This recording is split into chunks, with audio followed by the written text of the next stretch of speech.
Hello বন্ধুরা, কেমন আছেন আপনারা সবাই? 2023 সালে আপনাদেরকে আবারও একবার ভিলেজ কুকিং উইথ ব্লগিং চ্যানেলে ওয়েলকাম জানাচ্ছি। আজকের এই নতুন রেসিপিটি দেখার জন্য 2023-এ আমি পাটিসাপটা পিঠা দিয়ে শুরু করছি। ভিডিওটি প্রথম থেকে শেষ পর্যন্ত দেখতে থাকুন, আশা করছি ভালো লাগবে। পাটিসাপটা পিঠার পুর বানাতে গেলে আমাদের অনেক সময় ঝামেলায় পড়তে হয়, কিন্তু আজকে আমি মাত্র 10 মিনিটে ঝটপট করে পুর বানানো দেখাবো।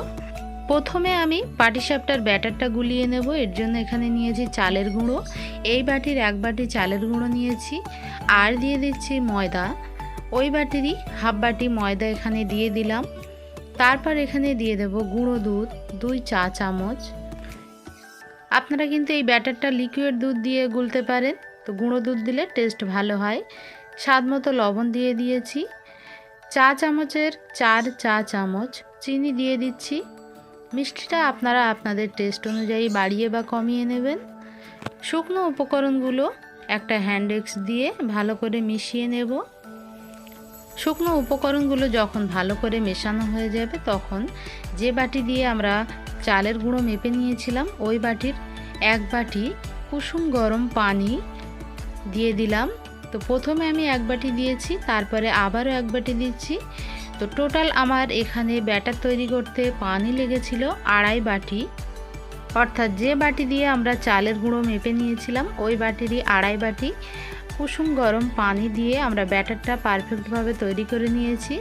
এবারে এই ব্যাটারটাকে ঢাকা দিয়ে 10 মিনিট একটা সাইডে রেখে দেব, আর ওই 10 মিনিটের মধ্যেই আমরা পুরটা বানিয়ে নেব। পুর বানানোর জন্য গ্যাসের চুলায় একটা কড়াই বসিয়ে দিয়েছি, আর কড়াইয়ের মধ্যে 2 চা চামচ ঘি দিয়ে দিলাম।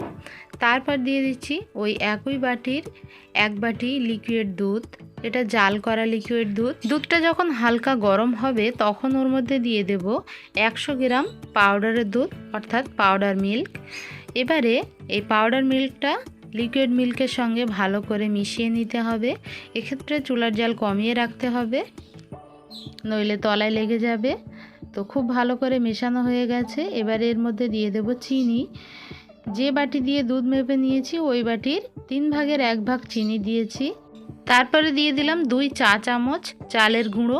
এখানে আপনারা চালের গুঁড়ো এবং ময়দা মিক্সড করে নিতে পারেন, অথবা সুজিও নিতে পারেন। আমি শুধু চালের গুঁড়ো দিয়ে আজকে এই পুরটা বানাবো। আর 10 মিনিটে পুর বানানোর সিক্রেটটা হলো এই চালের গুঁড়ো আর গুঁড়ো দুধ। তো ঝটপট করে কিন্তু আমাদের এই পুরটা বানানো হয়ে যাবে। এক্ষেত্রে নাড়ানো বন্ধ করা যাবে না, অনবরত হ্যান্ড উইস্ক দিয়ে নাড়তে থাকতে হবে। মিষ্টির ব্যালেন্সটা আপনারা অবশ্যই আপনাদের টেস্ট অনুযায়ী বাড়িয়ে বা কমিয়ে নেবেন। চুলার জাল মিডিয়াম টু লোয়ের মাঝামাঝি রেখে পুরটা আমরা তৈরি করে নিয়েছি। তো দেখুন বন্ধুরা, পুরটা ঠিক এই রকম ঘনত্ব থাকতে থাকতেই আমরা নামিয়ে নেব। এটা ঠান্ডা হলে আরও বেশি ঘন হয়ে যাবে। তো এটা নামিয়ে নিয়েছি। পাটিসাপটা পিঠাগুলো তৈরি করার জন্য এরকম নন স্টিকের একটা তাওয়া নিয়েছি আমি। তো নন স্টিকের তাওয়ায় পাটিসাপটা পিঠাগুলো খুবই ভালো হয় আর দেখতেও খুব সুন্দর লাগে। তো হালকা একটু ঘি ব্রাশ করে তার উপরে সেই ব্যাটারটা দিয়ে দিলাম। অবশ্যই ব্যাটার দেওয়ার আগে একটু ভালো করে গুলিয়ে নেবেন, যেহেতু 10 মিনিট রেস্টে রাখা ছিল। আর ডাবু চামচের নিচটা দিয়ে এরকম ঘুরিয়ে নিলেই খুব সুন্দর করে একটা রুটির মতো শেপ হয়ে যাবে। যখন রুটিটা এরকম শুকিয়ে আসবে বা ড্রাই হয়ে যাবে, তখন সেই তৈরি করে রাখা পুরটা দিয়ে দেব। তো এখানে যার যেমন পছন্দ বাড়িয়ে বা কমিয়ে পুরটা দিয়ে নেবেন। তো পুরটা দেওয়ার পর এরকম করে আমি ফোল্ড করে নেব। এটা আহামরি কিছুই নেই, খুবই সহজ, একবার দেখলেই যে কেউ বানাতে পারবে।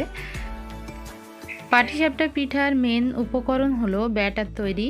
তো ব্যাটার যদি আপনার পারফেক্টভাবে না হয় তাহলে কিন্তু পাটিসাপটাটা ভালো হবে না, খেতেও ভালো লাগবে না।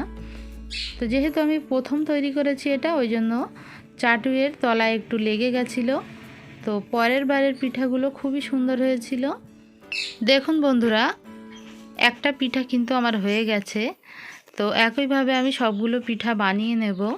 তো এখানে আমি আপনাদেরকে আরও একটা পিঠা বানিয়ে দেখাচ্ছি। তো সাদা ব্যাটারের মধ্যে অল্প একটু এরকম লাল ফুড কালার মিশিয়ে নিয়েছিলাম, আর এরকম টোপ কেটে কেটে প্রথমে একটু দিয়ে নিচ্ছি।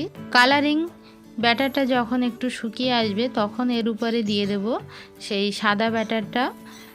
তো এরকমভাবে দিয়ে তাওয়াটা একটু হাত দিয়ে ঘুরিয়ে নিলেই খুব সুন্দরভাবে চারিপাশে ব্যাটারটা ছড়িয়ে যাবে।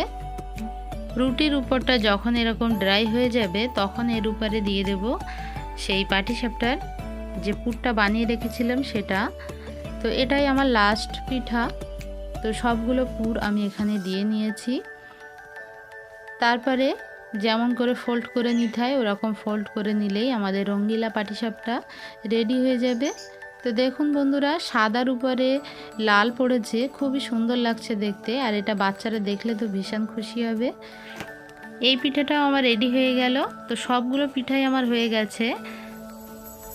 তো বন্ধুরা, কেমন লাগলো আমার আজকের এই 2 রকমের পাটিসাপটা পিঠা রেসিপি অবশ্যই কিন্তু কমেন্ট করে জানাবেন। আর আপনারাও কিন্তু বাড়িতে এইভাবেই বানাবেন। আর খেতে কেমন হয়েছিল কমেন্ট করে আমাকে জানাতে একদমই ভুলবেন না। আমার আজকের রেসিপি যদি ভালো লাগে একটা লাইক দেওয়ার অনুরোধ রইল। এরকম আরও নিত্য নতুন সহজ সহজ রেসিপি পেতে ভিলেজ কুকিং উইথ ব্লগিং চ্যানেলটা সাবস্ক্রাইব করে নিয়মিত পাশে থাকবেন। আজকের মতো এখানেই বিদায় নিচ্ছি। দেখা হচ্ছে পরবর্তী নতুন কোনো রেসিপির সঙ্গে। সে পর্যন্ত সবাই খুব ভালো থাকবেন। এতক্ষণ ভিলেজ কুকিং উইথ ব্লগিং চ্যানেলের সঙ্গে থাকার জন্য সবাইকে অসংখ্য ধন্যবাদ। 2023 সাল সকলের খুব ভালো কাটুক এই বলে আজকে আমি আমার ভিডিওটা শেষ করছি। সবাই ভালো থাকবেন, সুস্থ থাকবেন।